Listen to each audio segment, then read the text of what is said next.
give myself some credit last night. Yeah. Your friend there took my picture with you just before qualifying yesterday. Oh, yeah. He got to pole, so I took a little credit for that. Well, ladies and gentlemen, showing up a little bit early, pole setter for today's race, Austin Dillon. Well, let's hope that this interview goes just as fun as the last time we were in Texas. I don't know if you remember that one. That was a lot of fun. Yeah, we talked about everything, didn't we? A little bit. Are you still practicing? Yeah, I'm still practicing. Yeah, somebody asked me, what did they ask me? What was the question? So, do you want me to set it up? Because that was actually fun. Yeah. This lady, the one time I didn't field the question, right? I always field questions for these guys. And this lady was down over here, and she's like, hey, listen, you know, everybody seems to be having babies, and just want to know if you're going to be having one soon. And Austin said, well, she goes, or are you just practicing? He goes, I'm a pretty good practicer. Yeah, it was pretty funny. It was interesting. That was a good snort there. It was just the funniest thing. It was. No, it was really funny. I actually saw the lady. I saw her yesterday. She's here. Yeah, she is here. I saw her and her husband here. She's like, yeah, I was going to ask a question about making babies. Yeah, that's you. Hey, you spent some time at the dirt track last night, I see. I did. I went over there to the Talladega short track, watched Anna Parkhurst. We kind of worked with her on the dirt stuff, and she did really good, man. Looked good in qualifying, ran good, and we had a fun time over there watching the races. Do you go there and give advice too?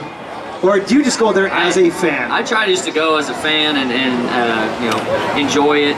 Shane McDowell was over there, the guy that taught me about dirt racing. So I was just kind of enjoying being around Shane, listening to what they've been doing to cars, because it's been a while since I've been in a dirt car, and trying to learn what they have changed in the late models in that scene is pretty cool. I have some fan questions already, and this guy's been practicing for the last hour and a half, and it's so funny, so we're going to start having some fun right now. What's your name, buddy? Are you going to make your wife do it? No, I could. Okay, I can remember the question. Okay, what is it? What's your name? Michael. Michael, okay, just want to make sure you knew his name. Michael, what's your question?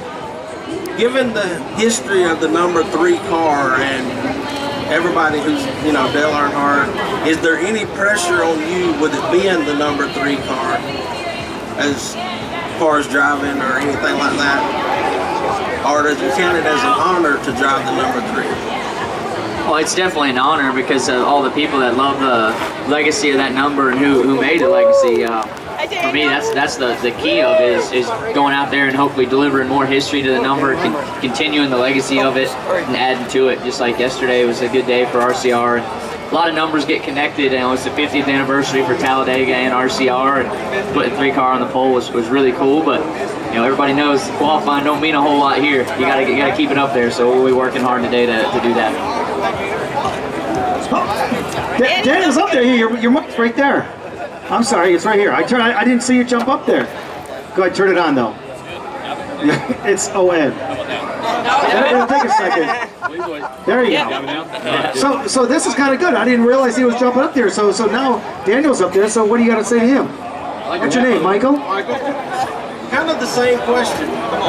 With the history of the number 8 car at Talladega with Dale Jr. and all, is there any pressure on you or any other thing that, you know, you have to look forward to or anything like that? You know, for me, I think obviously it means a lot to carry the number for one. It means a lot to our company, really. And really, I think as we've gone through the last couple of weeks and we've been able to kind of get some of the hype out of it, it began to feel normal to carry the number, but then you come to a place like this where there's that many more 8 fans in the grandstands that have continued to follow my path because of that number, and I'm very thankful for that. But there is expectation when you go speedway racing with that number, and it's been fun this week to have a really fast race car, and obviously my teammate Austin here get the pole and give us a lot of opportunity to kind of control our own destiny, and that's something that number's been good at doing here in the past. So hopefully we can do more of the same and try to give ourselves a solid opportunity as the race kind of winds down, and we can find each other and hook up and try to get both of them up there with a shot. Austin, you know, I've been with you a lot over the years of taking people for, you know, rides around the racetrack. Well, we have, what's your name? Jeremy. Jeremy? Yeah, and taking these guys out. Yeah. So he had a, what's it like for you, first of all, to put somebody in the car? And I want to know, honestly, who is more scared, men or women, when you take hot laps with people?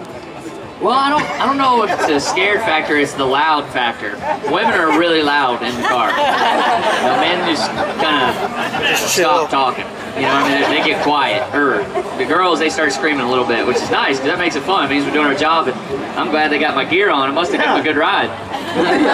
Hey, what's your question? You feel any more pressure now that you're sitting on the pole? Man, I think the biggest pressure is not knowing what this package is going to do. I don't know if being the pole guy is the spot to be in right now.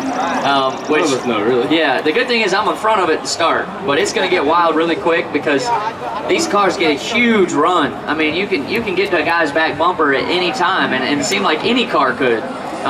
So there's a big advantage to being behind a car, and knowing who's behind you is going to be key today. Like, you got to have a real trust factor with your teammates and all your manufacturers, because you know I'm up there and Daniel's in 5th.